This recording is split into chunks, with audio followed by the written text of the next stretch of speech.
திருச்சியில கிளம்பிட்டோம். அடுத்த ஸ்டாப்பிங் பார்த்தீங்கன்னா கோயம்புத்தூர் தான். அங்கே போயிட்டு இடத்தையும் நான் பிளான் பண்ணிப்போம். சூர்யா வெளில போயிடு. இது என்ன பண்ண போற? 257 பார்த்தோமா? அவ்வளவுதான். இன்னும் எப்படியும் 2 மாசத்துல போயிடுவாப்ல பாத்துக்கோ. அது அந்த வாட்சி அவன்கிட்ட வாங்கிட்டு வந்தேன். இந்த வாட்சி நம்ம கடையில தான் இருந்துச்சு. அது பணம் கொடுத்தியா? பணம் கொடுத்தியா?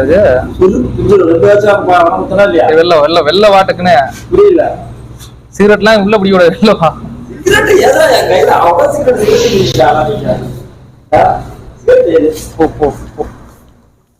சரி guys, அடுத்து கோயம்புத்தூர்ல பாப்போம். அவ்வளவுதான்.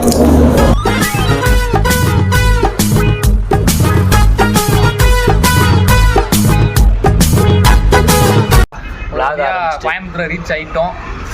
எத்தனை மணிக்கு? 6:30 இருக்குமா ரீச் ஆகுப்ப? மணி இப்ப மணி இப்ப 8. ஆனா கிளைமேட்டை பார்த்தா